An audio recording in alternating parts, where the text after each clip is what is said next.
Pour l'occasion du centenaire du Musée national de la préhistoire, une collecte de témoignages a été réalisée auprès de la population locale. Certains l'ont visité, d'autres y ont travaillé, l'occasion pour nous de tisser des liens et de documenter son histoire. Une enquête réalisée par Maureen Gendre et Alice Dumont.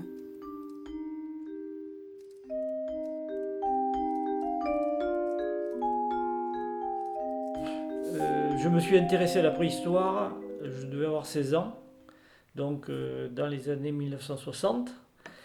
Et une des premières choses que j'ai faites quand je me suis intéressé à la préhistoire, c'est d'aller visiter le musée.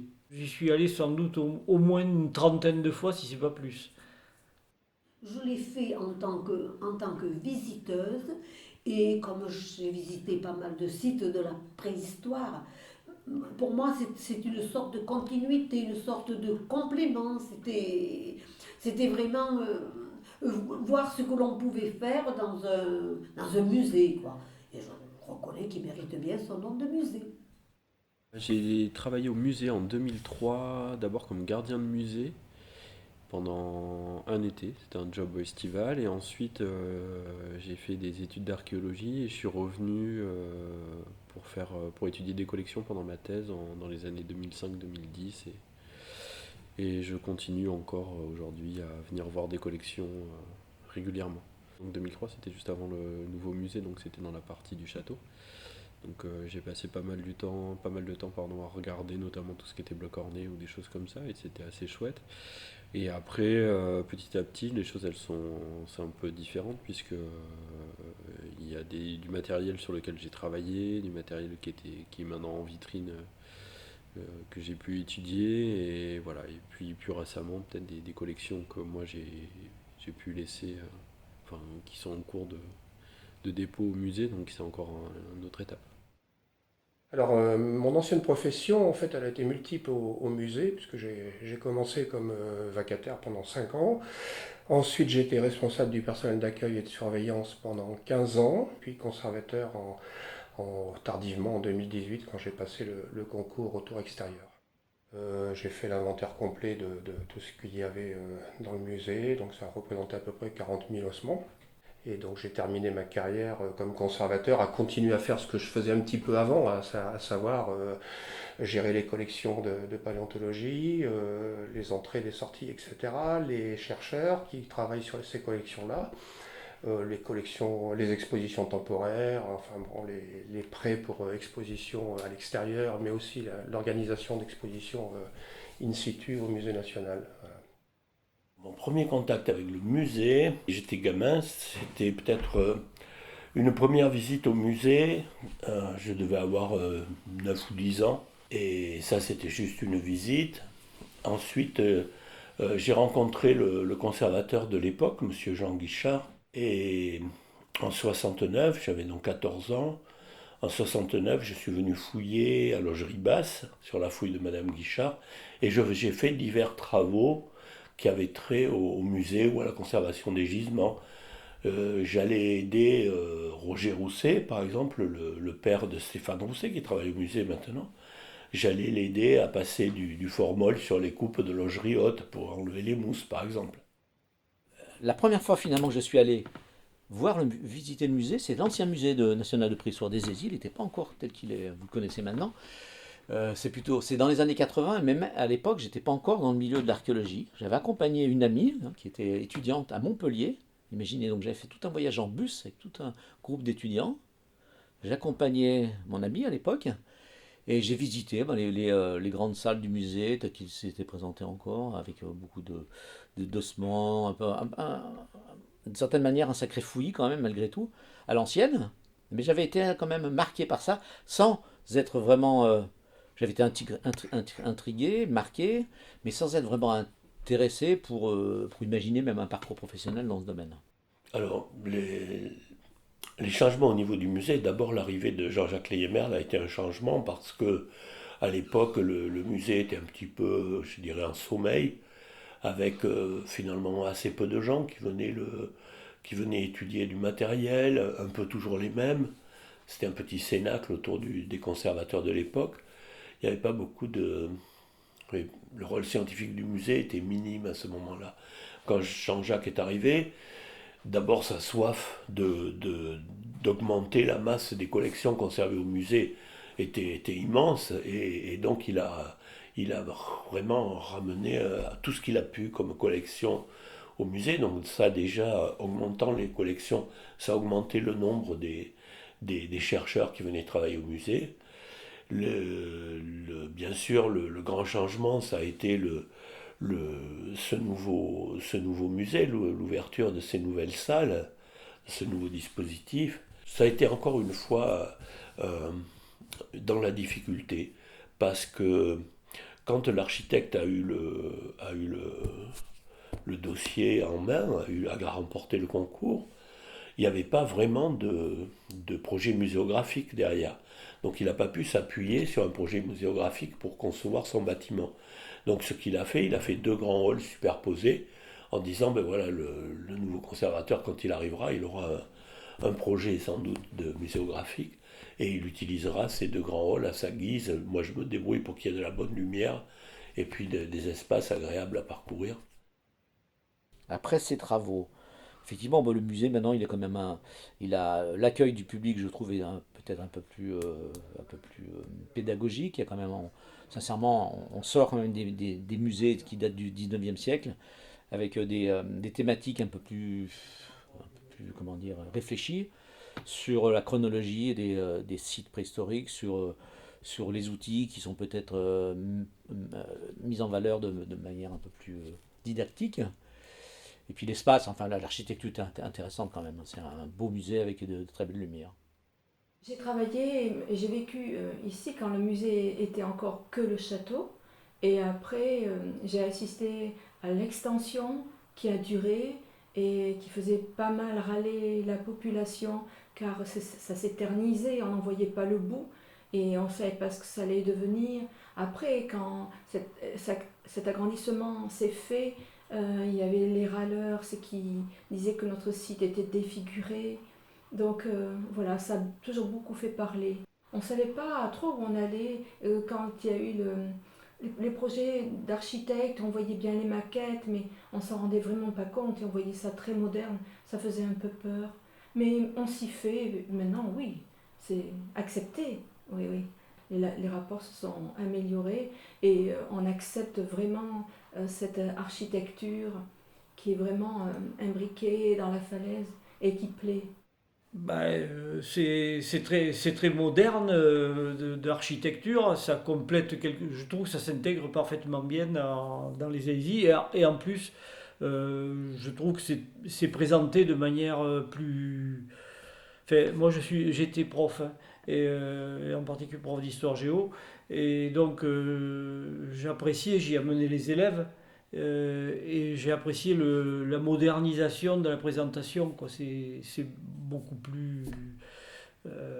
comment dire, c'est beaucoup plus facile de s'intéresser à ce qu'on voit que ça ne l'était avant. Avant, il fallait vraiment, je trouve, être au départ passionné de préhistoire pour entrer dans le jeu, quoi. Là, maintenant, c'est plus facile quand même. C'est surtout les locaux, moi, qui m'ont marqué. C'est surtout quand on arrivait sur le pont, cette paroi verticale un peu moussue qui m'avait fascinée. Et je me disais, et aussi ce que j'avais adoré, et ce qui me fascine toujours, c'est la trace des anciens habitats, les saignées qui sont un peu partout dans cette région, où on voit les différents types d'habitats. Donc moi, au niveau imaginaire, ça me fait fantasmer. C'est pareil à la Madeleine ou dans d'autres sites comme ça. Les habitations, mais c'était des habitations en pierre, c'était des maisons en pierre qui étaient de part et d'autre du cheminement d'accès autrefois de la rue du musée jusqu'au château. Hein. Voilà, il n'y avait pas le musée, mais maintenant il est au même niveau que la route. Là, c'était un chemin amélioré, parce que bon, de part et d'autre, c'était tout un pas incliné, donc on pouvait monter quand même.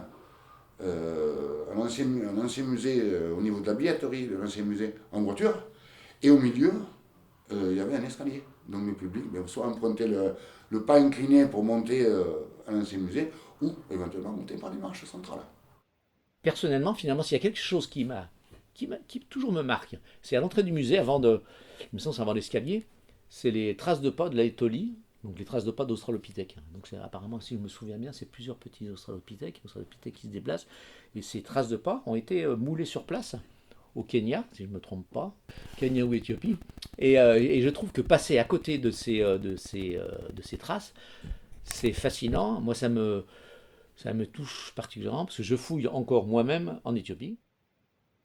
Alors des objets, oui, il y a des objets qui m'ont marqué, même dans l'ancien musée. C'était par exemple ce petit bâton avec deux mammouths affrontés qui sont gravés sur un morceau de bois de renne, qui était sans doute un bâton percé, et qui vient de Logerie Haute.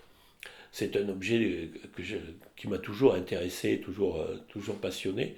Et quand, en 81, j'ai eu la chance de venir travailler en janvier 80 au musée des Eisy pour commencer en fait ma carrière au ministère de la Culture, j'ai demandé à voir cet objet. Et Roger Rousset, qui s'occupait des collections à l'époque, a eu toutes les peines du monde à le retrouver. Il ne le retrouvait pas, il n'était pas dans sa boîte, il n'était pas à l'endroit où il aurait dû être, et c'était impossible. Et puis finalement, c'est moi qui l'ai retrouvé. Il était exposé dans une vitrine au milieu des facsimilés. Je me souviens de l'exposition Signes de richesse, inégalité au néolithique, qui date de 2015, qui était vraiment très très riche, vraiment bien mise en valeur.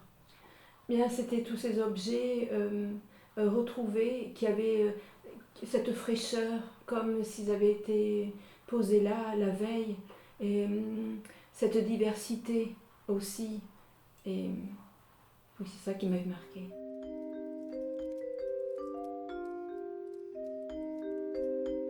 Ayant la volonté de rendre la culture accessible à tous les publics, nous avons pu questionner des résidents de l'EHPAD du canton à Castel afin d'en savoir davantage sur leur visite et leurs impressions.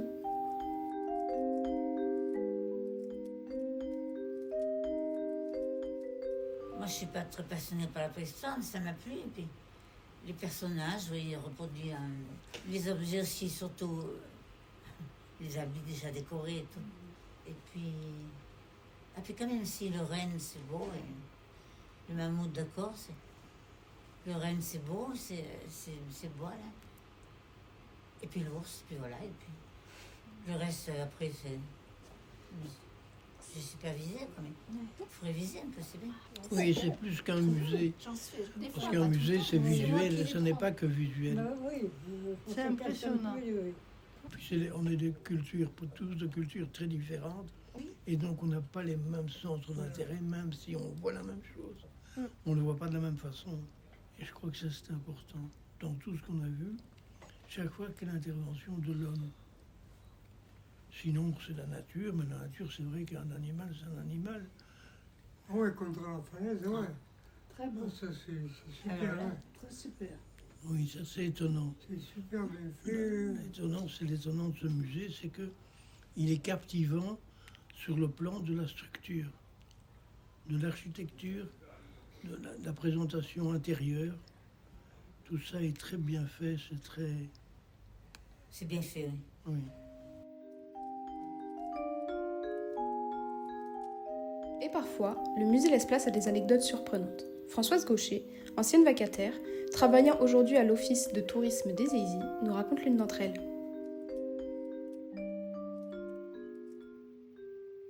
Je me souviens du passage d'un grand lama qui venait au centre tibétain et qui voulait visiter avec son petit chien, un pékinois. Et malheureusement, il fallait que je lui dise non, que c'est pas possible. Et il m'a dit, mais puisque c'est comme ça, vous le gardez. Et il me l'a mis dans les bras. Et donc, j'ai attendu avec le chien. Je me souviens de ça. Je me souviens aussi de la visite d'Yves Montand, qui est rentré, qui était très intéressé par les vitrines. Qui avait eu, à un moment donné, il y avait des problèmes, je sais, ils étaient en conflit au niveau de l'INRAP. Et ils avaient déguisé la statue de l'homme de Néandertal. Ils montaient à plusieurs parce qu'ils avaient des revendications par rapport à la statue. au niveau de tout ce qui est fouille préventive. Je sais il y avait eu quelques problèmes et je sais qu'une fois ils étaient venus au musée. Et donc on va mettre, on va dire, l'opération coup de poing. Ils savaient un petit peu avec une cape de mémoire. Ils avaient mis une cape à la statue de l'homme de Néandertal. Un souvenir rigolo, c'est le soir où on est monté bâcher la statue de Ouagabou, là. On voulait la déguiser en Zorro, c'était pour un 1er avril, bon, ça faisait un peu plus Tortue Ninja que Zorro. Donc le lendemain, on a eu la surprise d'avoir la photo de Ouagabou dans le journal, bâché. Voilà, c'était une farce. Voilà, ça a mis un peu le why parce que tout le monde se demandait comment les gens avaient pu rentrer dans ce musée pour bâcher cette pauvre statue. Jean-Pierre Chadel, préhistorien retraité et actuel secrétaire de la SAMRA, retrace l'étonnante découverte du journal de Denis Perroni, fondateur du musée. Quand Jean et Geneviève Guichard se sont installés à Logeriotte, sur la maison qu'on appelle le château de la Chapoulie, qui appartient au ministère de la Culture, c'était le logement de fonction, c'était devenu le logement de fonction de Denis Perroni, puis de son fils Élie. Donc quand Élie a dû quitter le musée, ce qui ne s'est pas fait non plus sans bras de fer pour l'arrivée de Jean Guichard, ils ont nettoyé le poulailler. Elle était avec Michel Lenoir, qui nous a quittés il n'y a pas longtemps, qui était préhistorien à l'université de Bordeaux. Et donc, il nettoie le poulailler, et puis sous les cages à poules, sous les côtes de poules, il trouve ce grand registre noir, un peu taché, et qui renfermait ça. Élie Perroni l'avait mis là dans le poulailler. Sans doute que certains passages du journal de son père ne devaient pas lui plaire tout à fait.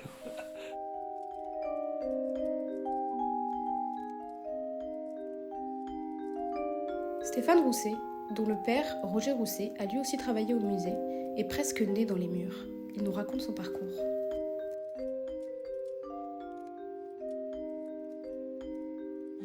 Disons, ma profession actuellement, sur le musée, je m'occupe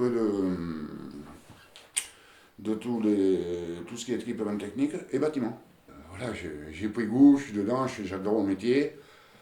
J'essaie de le faire partager aussi à des étudiants. Par rapport à mes compétences techniques, on va dire. J'ai commencé par la suite avec monsieur Tournepiche, Jean-François, qui était directeur du musée d'Angoulême. Et là, on a commencé à faire, il m'a proposé de faire les moulages de coupes stratigraphiques sur les gisements. Et ces moulages de coupes sont exposés dans le cylindre du musée actuel. Par la suite, j'ai travaillé sur de la présélection de pièces archéologiques pour le nouveau musée. C'est-à-dire qu'au départ, là actuellement, vous avez des pièces qui sont exposées dans les vitrines. Mais au départ, il faut savoir que ces pièces, il y en avait peut-être le triple. Voilà, donc j'avais tout un panel de logerie de Perroni, et là-dedans, il fallait que je fasse une présélection de pièces en fonction de différents critères, de méthode de taille, de mode de taille, ce que c'était. Puis après, ça passait en comité scientifique, et le comité scientifique, sur ce que j'avais présélectionné, après disait, sur 1000 pièces, on va en garder, mettons, 10. Dans un but muséographique, il faut surtout que ce soit des pièces assez emblématiques. Alors pas forcément belles, si possible, si elles peuvent l'être, c'est mieux pour le grand public qui ne connaît pas, qui n'est pas spécialiste. Donc autant que ce soit des belles pièces plutôt que des petits trognons d'os. Mais surtout, il faut que ce soit des pièces qui parlent et qui servent le discours que l'on veut donner. Donc à savoir que voilà, on a un discours scientifique. Alors en général, c'est sur une thématique, ça peut être pour la paléontologie, ça peut être une famille, une espèce, ou alors des périodes. Donc il faut qu'on trouve les pièces dans nos collections, puisque dans le musée, hormis pour les expositions temporaires, dans l'exposition permanente, on ne présente que des pièces de nos collections. Donc il faut trouver les pièces qui servent ce discours scientifique. Le Mégacéros, ben, j'étais au montage du Mégacéros. Je peux vous dire, même, c'était un après-midi qu'il neigeait, il tombait de la neige, et moi j'étais comme il y a les portes vitrées, je voyais la neige tomber, j'étais en train de monter le Mégacéros. Donc il y a différentes, voilà, il y a différents, pas tout, hein, mais voilà, je suis là pour, je vais dire, apporter ma pierre à l'édifice et faire évoluer le musée, quoi. Une science qui avance, une science qui évolue. Et donc on est là pour la faire évoluer aussi et pour montrer aussi tout ce patrimoine. Ce qui est fabuleux, c'est qu'on ait eu cet instituteur, Denis Perroni, qui est cet attrait pour la préhistoire et cette chance qu'il soit là, instituteur.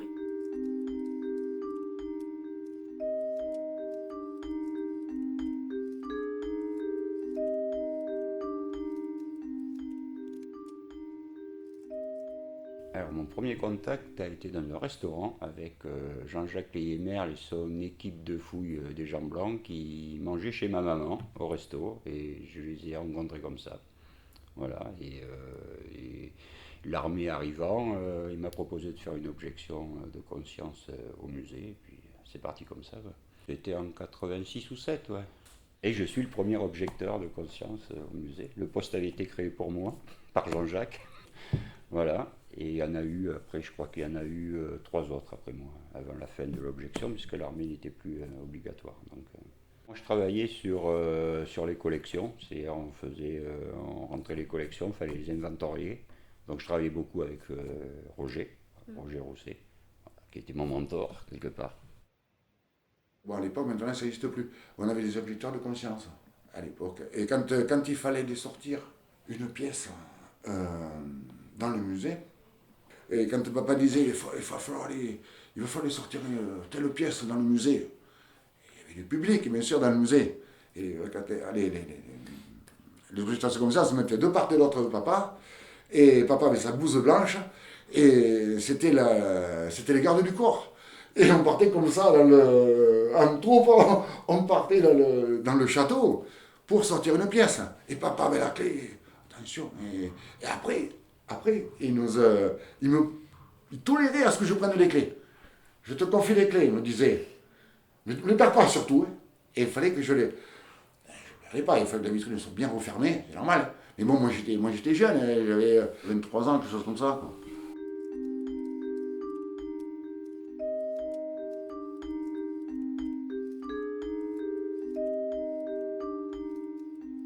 Et monsieur, c'était la mémoire du musée, puisqu'il a connu différents conservateurs, il connaissait les réserves par cœur, on lui demandait l'os de n'importe quelle patte d'animal, il était capable de la trouver dans les réserves. C'était quelque chose de fabuleux, ce monsieur. Ouais. C'était la mémoire parfaite, c'était la mémoire du musée. Maintenant, avec l'informatique, imagine, on est quand même dans le monde avant Internet, le monde pas avant les ordinateurs, il y avait déjà des ordinateurs, mais il y avait plein de choses, les inventaires de toutes les caisses n'étaient pas encore faits. Ce monsieur connaissait tous les emplacements de toutes les caisses du musée, des milliers de caisses. Depuis, j'imagine, les années 60, peut-être un petit peu avant, début des années 60 jusqu'à la fin des années 90, ce monsieur, dont le fils a continué à travailler au musée, il était la mémoire vivante, et chaque fois qu'on avait besoin de sortir, d'étudier une caisse, il fallait lui demander, il nous l'apportait. On avait un tout petit emplacement, paf, on mettait la caisse, on étudiait, et ensuite on lui rendait la ramener. Ça, c'est le personnage qui a marqué, j'imagine même, il a marqué des générations de chercheurs et même de directeurs du musée. D'une certaine manière, c'était lui le directeur du musée. Et il avait je vous dis, cette soif de culture, hein, au niveau des bouquins, soif d'apprendre, soif de parler, soif d'écrire, soif d'aller... Voilà, il a consacré sa vie à cette culture-là, quoi. On a fêté le départ à la retraite de papa au niveau du 2e étage de l'ancien musée. Un grand moment. Et on avait accroché sa photo, mais lui il ne savait pas du tout, hein. Il ne s'attendait pas du tout à ça. Alors qu'on avait accroché sa photo sur un support en polystyrène, on avait mis ça contre le rocher. On avait accroché ça, genre, plutôt commencer avec une échelle contre le rocher. On avait mis devant un tissu blanc avec une ficelle. Et quand il arrivait, il a fallu quitter la ficelle et il y avait sa photo. Donc, vous voyez, moi j'ai vécu des grands moments, voilà, et dans la joie de la bonne humeur, travailler d'esprit d'équipe. Quand Jean-Jacques Cléier-Merle, donc l'avant-dernier conservateur, l'avant-dernier directeur de ce musée, est arrivé en poste, il s'est heurté à une certaine opposition de la part de l'ancien conservateur, Jean Guichard, et surtout de l'ancienne association des Amis du Musée, qui voulaient conserver leurs prérogatives sur le musée, alors qu'ils n'avaient pas d'action, en fait, c'était simplement une boîte aux lettres, en quelque sorte, où peut-être il y avait des facilités financières à utiliser cette ancienne association. Mais donc, comme il n'y avait aucun lien entre le conservateur et puis cette association, qui n'avait pas d'existence, en fait, qui n'avait pas d'adhérents, Jean-Jacques Cléier-Merle a souhaité créer une nouvelle association des Amis du Musée, ce qui a provoqué des heurts avec l'ancienne association, etc., etc. Il a fallu que le ministère de la Culture envoie un ambassadeur de France, de Kemoularia, pour essayer de pacifier un petit peu la guerre des conservateurs. Il y a un article dans Sud-Ouest de l'époque, donc en 88 ou quelque chose comme ça, oui, 88. Un article assez intéressant dans Sud-Ouest, la guerre des conservateurs n'aura pas lieu. Et donc voilà, il a fallu construire cette nouvelle association. Donc on était quelques-uns qui travaillions avec Jean-Jacques Cléier-Merle sur ces fouilles de la vallée de la Couze ou sur d'autres gisements qu'il avait étudiés. Et en même temps, il y avait Jean-Michel Jeunesse, il avait dit ce qui serait intéressant pour le musée de préhistoire, ça serait de disposer d'une revue scientifique sur le paléolithique, puisque la SPF, il y avait beaucoup d'articles sur le néolithique, et c'était difficile de faire publier des articles quand on travaillait sur le paléolithique, quand on était préhistorien du paléolithique, c'était difficile. Et c'est comme ça que Paléo est né dans la foulée, dans l'idée de cette réunion, voilà.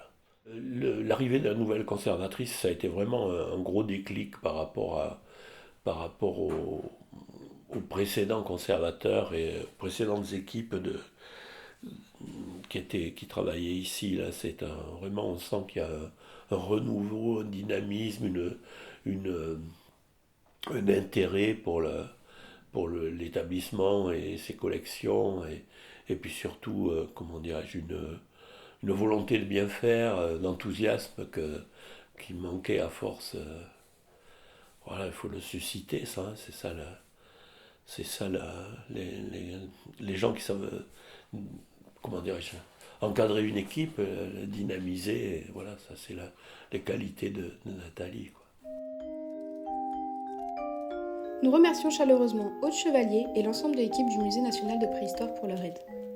Merci à Laurence Perpéraud, Jean-Claude Bonnet, Claudine Charolois, Alexandre Michel, Stéphane Madeleine, Jean-Pierre Chadel, Michel Brenet, Françoise Gaucher, Marion Genevoix, Stéphane Rousset, Frédéric Rigoletto et les résidents de l'EHPAD du canton, Jeanne, Maryse, Morissette, Colette, Guy, Mimi, Simone, Henri, Liliane et Sabine pour leur participation.